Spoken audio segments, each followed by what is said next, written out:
Young king light music studio, Kalampalayam, Coimbatore. பெரியோர் வாழ்த்து. முன்னொரு காலத்தில் அரசன் ஒருவன் வேட்டையாடுவதற்காக காட்டிற்கு சென்றான். அப்பொழுது பறவை ஒன்று இறகை படபடவென்று அடித்தபடி கூவியது. பறவையின் மொழி அறிந்த வீரனை அழைத்தான் அவன். இந்த பறவை என்ன சொல்கிறது என்று கேட்டான். அரசே, இந்த பறவை நம்மை பற்றி ஒன்றும் சொல்லவில்லை.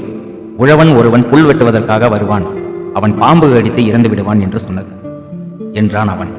அப்பொழுது கையில் அருவாளுடன் உழவன் ஒருவன் அந்த வழியாக சென்றான்.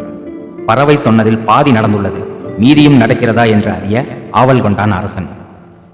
தன் வீரர்களுடன் அங்கேயே தங்கினான். மாலை நேரம் வந்தது. தலையில் புல்கட்டுடன் அந்த உழவன் திரும்பி வந்தான். இதை பார்த்த அரசன் குறி சொன்ன வீரனை அழைத்தான். இந்த உழவனை பாம்பு கடிக்க மறந்து விட்டதா, அல்லது இவன் யமனை ஏமாற்றி விட்டானா? உன்னால் எனக்கு ஒரு நாள் வீணாயிற்று. சாவிலிருந்து இவன் எப்படி தப்பித்தான்?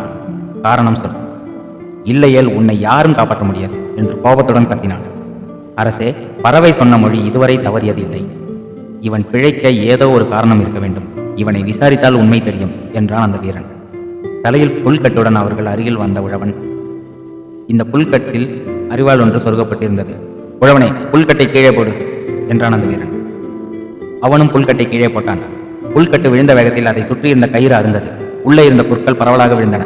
அதில் பாம்பு ஒன்று வெட்டப்பட்டு இறந்து கிடப்பது தெரிந்தது. இதை பார்த்து எல்லோரும் வியப்பு அடைந்தனர். அந்த வீரன், அரசே, இந்த பாம்பு இவனை கொல்ல வந்திருக்கிறது, இது எப்படி இறந்தது என்று தெரியவில்லை என்றான்.